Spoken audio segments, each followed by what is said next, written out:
We are running.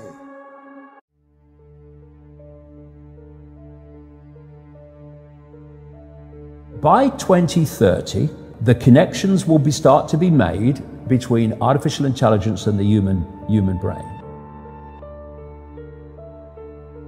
We've been through a process of preparation, of getting people, first of all, stage one, addicted to technology that they hold, holdables, smartphones, tablets. That's basically achieved. You just have to walk through a city and you see the addiction. And they're targeting specifically the young. Why? Because the young of today and the children of today are going to be the adults when they want to bring this AI connection in full blown. For that to happen, they have to get people addicted to technology to the point where they'll accept it and where it's the most natural thing in the world. And it's happening in front of our eyes. The first stage is to get people addicted to technology to the point where, at the most extreme, they'll get up in the dead of night and they'll queue, stand in line outside an Apple store to get the first of the new technology. And what they want eventually, and not too distant into the future, is people basically lining up to be connected to AI. In the same way that people in Sweden now are having parties to celebrate someone being microchipped, right? All this connects.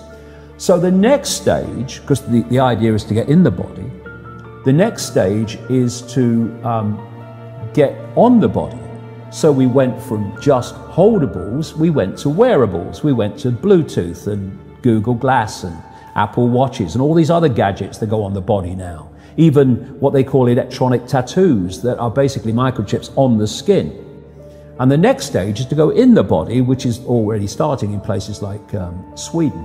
And people like Ray Kurzweil, who is a Google executive, Google and Facebook are really at the cutting edge of this stuff. People think it's a social media operation only or a search engine only. No, no, no. This whole Google group now, which is given the name Alphabet, are absolutely at the cutting edge of this whole AI technology. So is Amazon. So is Amazon.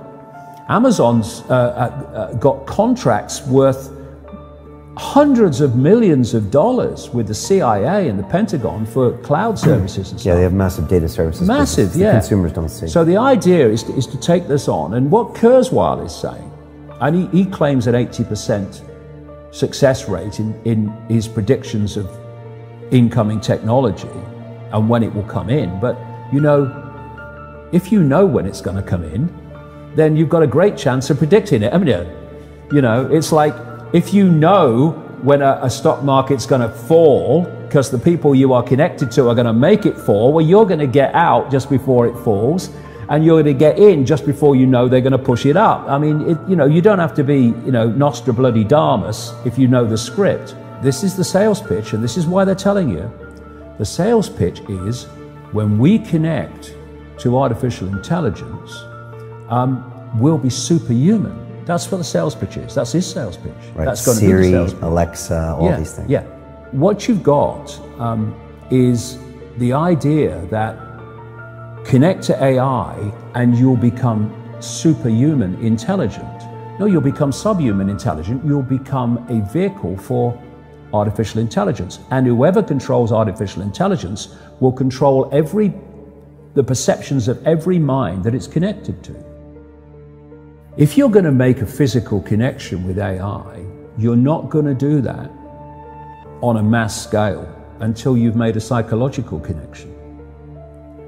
And there is a process, a psychological process, which is known as preemptive programming.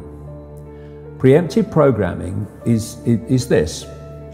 You're going to usher in a world that is so different, so dramatically different to what anyone's been used to, that you're going to have an obvious resistance purely by the chasm of difference between the world people are used to and the world you're taking them into. a resistance that says, hold on a minute, you want to do what? What? So you prepare them for it through preemptive programming. You put out a stream of movies out of elite-controlled Hollywood.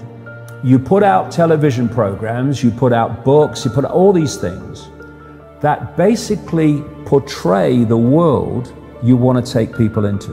This is why you've seen so many movies about control by robots, control by technology, of synthetic humans.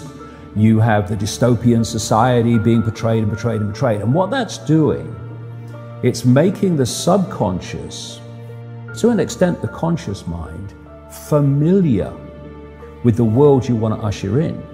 So when you literally start to bring it in, there's not that chasm that there would have been before.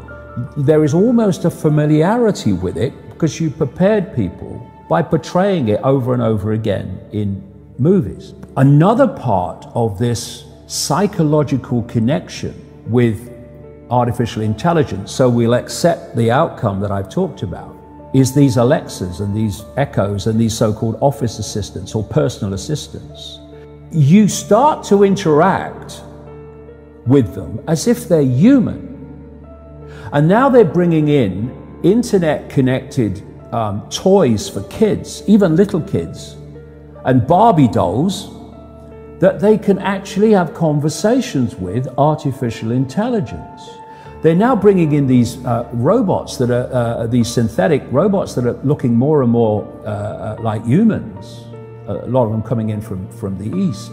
And this is a whole psychological process of familiarizing us with artificial intelligence, to getting people to interact with it until it becomes the most natural thing in the world.